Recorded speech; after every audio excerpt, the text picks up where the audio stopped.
CM Revanth Reddy పరిపాలన గతంలో నిజాం పాలన లాగా ఉండేది. ఇప్పుడు ఇది వచ్చినాక తలెత్తుకునే విధంగా ఉన్నది. ఎందుకంటే ఒక నిజాం గడిల పాలనను తోసేసి ప్రజలు కాంగ్రెస్ ప్రభుత్వానికి మంచి పట్టం కట్టడం వల్ల సీఎం రేవంత్ రెడ్డి గారి పరిపాలన ఓకే. రుణమాఫీ కేసీఆర్ 10 ఏళ్లలో ఒకసారి కూడా 1 విడతలో చేయలేకపోయాడు. కానీ రేవంత్ గారి ప్రభుత్వం ఒకేసారి ఒకే దఫలో 1,00,000 ఒకసారి చేసిండు, 2 లక్షల లోపు ఒకసారి చేసిండు. దాని విషయంలో రైతులు హర్షిస్తున్నారు.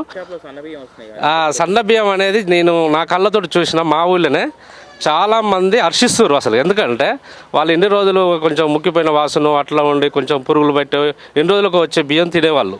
ఇప్పుడు ఆ సన్న బియ్యం తినడం వల్ల వాళ్ళు కూడా ఒక ఫీల్, అదొక ఫీల్ అన్నాడు. వెనకట మా తాతలు చెప్పేది, ఎప్పుడో జొన్న గట్క సద్ద గట్క తిని తెల్ల మెతుకులు చూస్తే ఎట్లా సంతోషపడతారో ఆ దొడ్డు బియ్యం నుంచి ఈ సన్న బియ్యం తినడం వల్ల వాళ్ళ ఫేస్లో ఆ గ్లో, ఆ హ్యాపీనెస్ కనిపిస్తుంది అన్నమాట. దాన్ని హర్షించదగ్గవచ్చు. అది పేదల పక్షాన అది మంచి నిర్ణయం అన్నమాట. సన్న బియ్యం తీసుకొచ్చుకున్నాం. వాస్తవానికి వాళ్ళ ఆనవాయితీ ప్రకారం పోయారు కానీ కొత్త ఆలోచన చేయలేరు వాళ్ళు. వాస్తవానికి పేద ప్రజలకు ఏదైతే మంచిదనే ఆలోచన వాళ్ళు చేయలేకపోవచ్చు. ఇప్పుడు వచ్చిన రేవంత్ ప్రభుత్వం చేసి ఉండొచ్చు. దాన్ని మనం పేద ప్రజలు అందరి తరపున మనం హర్షించదగ్గ విషయం అది. దాన్ని మనం అందరం స్వాగతించాల్సిందే. ముందు ఏ ప్రభుత్వం వచ్చినా కూడా పేద ప్రజలకు ఈ సన్నబియ్యం అందించాలని అందరం కోరుకుంటాం. ప్రజలలో మేము కూడా అందరం హర్షిస్తున్నాం. దీని తరపున రేవంత్ గారికి కూడా మంచి ప్రత్యేక ధన్యవాదాలు తెలియజేస్తున్నాం. మా గ్రామం 500 గ్యాస్ వాస్తవానికి చెప్పాలనుకుంటే ఫస్ట్ 3 months వచ్చిందండి. 349 రూపీస్, ఒక 47 రూపీస్, 43 రూపీస్ కేంద్ర ప్రభుత్వం 349 రూపీస్ మంచిగా వచ్చింది. తర్వాత 3 months ఎందుకు ఆపిందండి. మళ్ళీ నేను అడిగిన గ్యాస్ ఏజెన్సీ వాళ్ళని, అక్కడ ఏమన్నా మిస్టేక్ ఉండాలి తప్ప గవర్నమెంట్ పరంగా ఏం లేదని మళ్ళీ వేసిర్రు. లాస్ట్ మంత్ నేను చూపిస్తాను, మెసేజ్ కూడా చూపిస్తాను, వేసిర్రు. కరెంటు ఫ్రీ అండి. దాని విషయంలో 100% దాంట్లో ఎవరు ఏ చిన్న వ్యక్తి కూడా దాని విషయంలో ఎలాంటి ఇబ్బంది లేదు. ఎందుకంటే ప్రతి ఇల్లుకు ఈరోజు 500 నుంచి 1000 రూపాయల మధ్యలో అందరికి ఫ్రీగా అది కరెంటు మంచిగా అది ఉపయోగపడుతుంది. ప్రతి ఒక్కరికి అది చిన్న పెద్ద ఏది లేదు. 200 యూనిట్స్ లోపు ఎవరికైనా అందరికీ ఉపయోగపడుతుంది సార్. దాని విషయంలో రేవంత్ రెడ్డి గారి ప్రభుత్వం, ఎందుకంటే కరెంటు గతంలో పోల్చినప్పుడు 2004లో వైఎస్ఆర్ మొదటి సంతకమే ఉచిత రైతులకు విద్యుత్ ఇచ్చిండు. ఇప్పుడు రేవంత్ గారు రాగానే ఇప్పుడు ఇళ్లలో కూడా పేద ప్రజలు ఉంటారు కదా, అందరికీ ఉచిత విద్యుత్ అందాలనే ఉద్దేశంతో అది మంచి పథకం సార్. 100% సక్సెస్ అయిందంటే మొదటగా విద్యుత్. ఎందుకంటే అక్కడ వైఎస్ఆర్ చేసిండు, ఇప్పుడు రేవంత్ చేసిండు. అది మాత్రం హర్షించదగ్గ విషయం అన్నమాట. అది అసలు ప్రపంచంలో కూడా లేదు, ఆడలేదు. దేశంలో ప్రపంచంలో కూడా ఆడలేదు ఉచిత బస్సు. అది మహిళలకు వరం అన్నట్టు. అది రేవంత్ గారికి మహిళలు జీవితాంతం రుణపడాల్సిన విషయం. అది మంచి.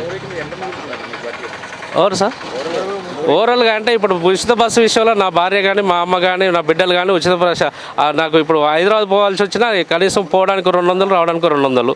నెలలో 2 సార్లు అన్నా పోయి వస్తాం కదా, అవి ఒక 500 మిగులుతాయి. అమ్మ సూర్యాపేట హాస్పిటల్కి ఆడికి తిరిగినప్పుడు అవి ఒక 200 మిగులుతాయి. అంటే 400-500 ఉచిత బస్సు ప్రయాణం మిగులుతుంది.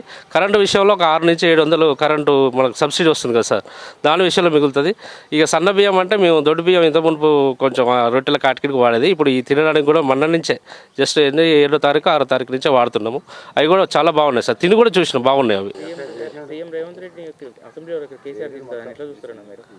అసలు కేసీఆర్ అసెంబ్లీకి పోవడం అర్హత ఉన్నదా ఫస్ట్ ఆయనకి? 10 ఏళ్ళు తెలంగాణ ప్రజలు ఆయనకు పట్టం కట్టారు వాస్తవానికి. ఫస్ట్ చెప్పుకోవాలి మనం. ఎందుకంటే తెలంగాణ తెచ్చిండో వచ్చిండో ఏదో సచ్చిండో అనుకున్నారు కదా. ఆయనకు తెలంగాణ ప్రజల మీద ప్రేమ కానీ ఏమన్నా ఉంటే అది ప్రజలకు ప్రతిపక్షంగా ఏమన్నా అవకతవకలు ఏమన్నా లోటుపాట్లు ఉంటే దాపరంగా మాట్లాడాలి తప్ప వ్యక్తిగత కక్షలతోటి ఏదో ఆయన భాష వేరే ఉంటుంది. నాది తెలంగాణ లాంగ్వేజ్ అంటాడు కానీ అసలు తెలంగాణ లాంగ్వేజ్ కాదు, అది దొరల నైజాం లాంగ్వేజ్ అది. ఎందుకంటే మనం గతంలో చూసినాం, గద్దర్ గారిని గేట్ కాడ నిలబెట్టిండు. గుమ్మడి నర్సయ్య కూడా అన్నారు కానీ కాదు, గుమ్మడి నర్సయ్య గారిని రేవంత్ రెడ్డి గారు మంచిగా ఆహ్వానించి మంచిగా భుజం వేసి, అంటే ప్రతిరోజు ఆయనకు టైం ఉండదు కదా సార్. టైం ఉండనప్పుడు మనం దాన్ని పెద్ద భూతద్దంలో పెట్టి చూడాల్సిన అవసరం లేదు. రేవంత్ గారి పరిపాలనకు కేసీఆర్ పరిపాలనకు నక్కకు నాగలో కొంత తేడా ఉంటుంది సార్. ప్రజాప్రభుత్వం ఇదిగా, ప్రజాపాలన ప్రజాప్రభుత్వం ఇది. ప్రజల ఫస్ట్ రోజు చూసారు కదా, December 7వ తారీఖు గడిల పాలన కూలగొట్టేసి ఆ గేట్లు బారికేట్లు తీసేసి అది ప్రజాభవన్ చేసేసిండు దాన్ని. అది ఫామ్ హౌస్ పాలననే కదా, ఫామ్ హౌస్కే పంపించారు ప్రజలు. Subscribe us and press the bell icon for more interesting updates.